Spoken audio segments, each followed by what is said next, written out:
এক ছিল রাখাল ছেলে, তার নাম গোপাল।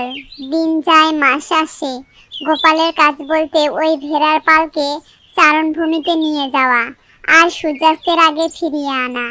গ্রামের পাশেই ছিল ঘন সবুজ পাহাড়ের ঢাল। ভেড়াগুলো আপন মনে চড়ে বেড়াতো, আর গোপালের সময় কাটতো একঘেয়েমিতে। সারাদিন বসে থাকতে থাকতে একদিন তার মাথায় এলো এক দুষ্ট বুদ্ধি। নিছক মজা করার জন্য, গ্রামবাসীকে বোকা বানানোর জন্য সে হঠাৎ চেঁচিয়ে উঠল, বাঘ বাঘ বাঘ, বাঁচাও, আমার ভেড়া নিয়ে যাচ্ছে, বাঁচাও। গোপালের সেই চিৎকারের কাপড় গ্রামের নীরবতা।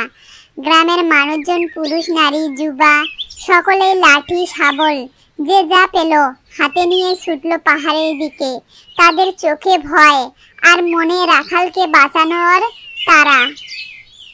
কিন্তু কি দেখলো তারা? বাঘ না, শুধু দেখলো ভেড়ার পালের মাঝে দাঁড়িয়ে গোপাল হাসছে, হো হো করে হাসছে। গ্রামবাসীদের মূর্খ বানাতে পেরে তার সে কি আনন্দ! রাগে ফুঁসতে ফুঁসতে ফিরে গেল তারা। এরপর সেই ঘটনা ঘটল আরো 2-3 বার। প্রতিবার গোপাল মজা করল, আর প্রতিবার গ্রামের মানুষ বোকা বলল। তাদের বিশ্বাসের চিট ধরল। তারা ভাবল গোপালের কথা মানেই মিথ্যা। কিন্তু একদিন, হ্যাঁ সেদিন, পাহাড়ের গভীর জঙ্গল থেকে সত্যি একটি বাঘ বেরিয়ে এলো। হিংস্র দাঁত আর নখ নিয়ে ঝাঁপিয়ে পড়ল ভেড়ার পালের ওপর। ভয়ে গোপালের গলা শুকিয়ে কাঠ।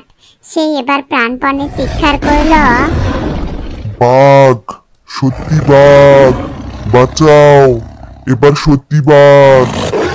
কিন্তু এবার গ্রামের কোনো মানুষ সাড়া দিল না, কেউ ছুটে এলো না। তারা ভাবলো মিথ্যাবাদী রাখাল আবার শুরু করেছে, আমরা আর বোকা হব না। মিথ্যার করুণ পরিণতি, গোপালকে বাঘ ছিন্ন ভিন্ন করে খেয়ে ফেলল।